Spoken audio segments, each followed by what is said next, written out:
single event that really broadened and widened multiculturalism was the very large intake of asylum seekers out of Indochina.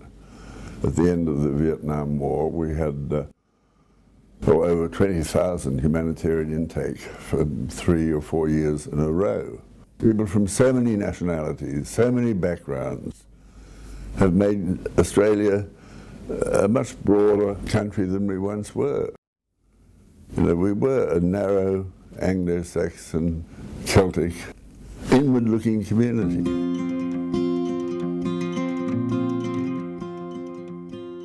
When I first joined, we were housed in a corner of the room in the Fitzroy police station. And we were all volunteers. We had one part-time executive officer, and then everything else was done by us. Well, it's much more sophisticated than it was on a shoestring budget, with virtually a whole group of volunteers coming together under the auspice of people like Walter Lippmann, who we now recognise for that contribution. People like Tony Bonucci, people like Victor Borg, Maurice Kauke, and then the next generation came after them. I think we owe them a lot as pioneers of developing an organisation that does have the respect of governments and the broader community. We always push the point that multiculturalism is a fact of life, and you don't, parliamentarians couldn't change it at the stroke of a pen. People were living in a multicultural society. People became appreciative of each other's culture and took the best of all. Well, my time at the chair of the Ethnic Communities Council was very exciting. We had the rise of the Pauline Hanson phenomenon, and we really had to work very hard to convince the Australian community that the rise of the dark clouds of xenophobia and racism had no place in our society.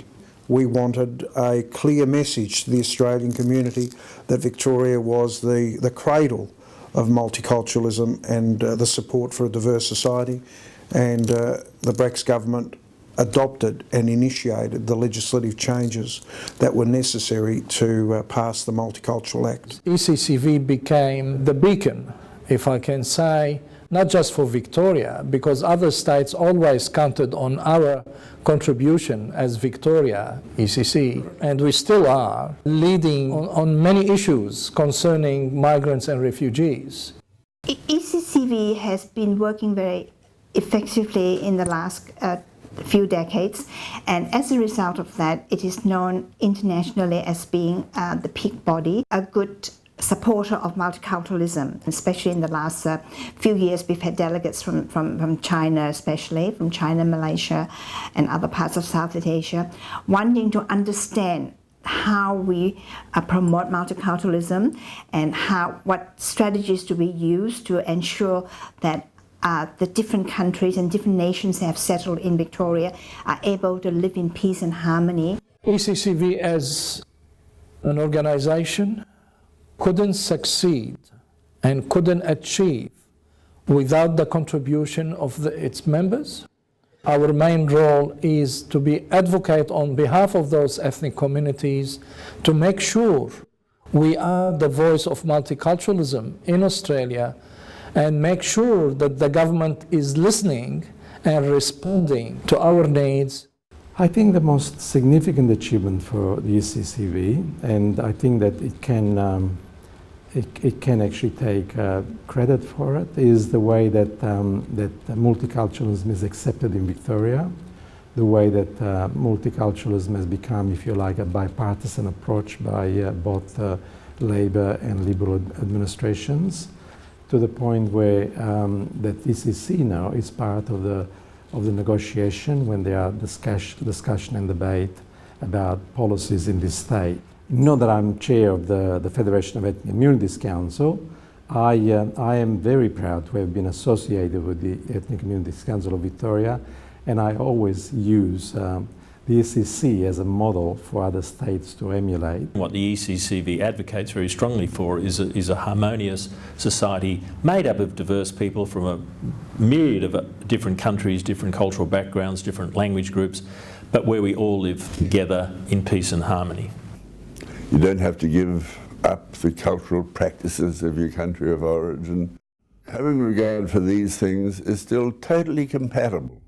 I'm sure the Ethnic Communities Council has a role to make sure that it enables so many people from different places, different countries, different religions to come here and find a happy home.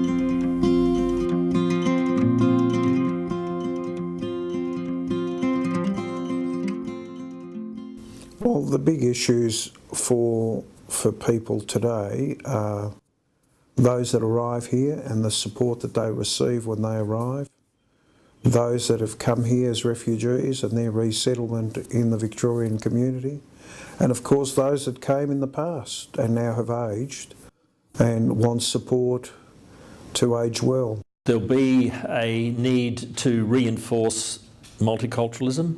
I think there are powers and forces at work in our society that would diminish it, and we'll need to keep arguing the case to strengthen it. I think that's an ongoing challenge that we'll face. Well, we've always had the issue of racism. I think the in-your-face racism of the past has been replaced by, I think, more structural racism, where people feel from non-English speaking backgrounds feel as though they're being discriminated against in employment, education and training. Government should acknowledge that there are some special needs required by those communities. I think that one of the challenges that is still there is the engagement with younger people and the bringing of the younger people into the leadership, while, you know, some of us older people who have been around and, you know, led the way in many ways and in different ways over the years, quite rightly start to move out. So we need to nurture new leadership to advocate in this space. As a woman, I think that I'd like to see a greater focus of gender equity within the leadership and the types of issues that are being pursued by ECCV and its members. The future of the Ethnic Communities Council is pretty much determined by its membership. If its members are united, if there's a lot of interest by community groups, particularly the newly arrived groups, to come together to seek support, to seek assistance with translation of some of their aspirations, then the Ethnic Communities Council can go from strength to strength from there.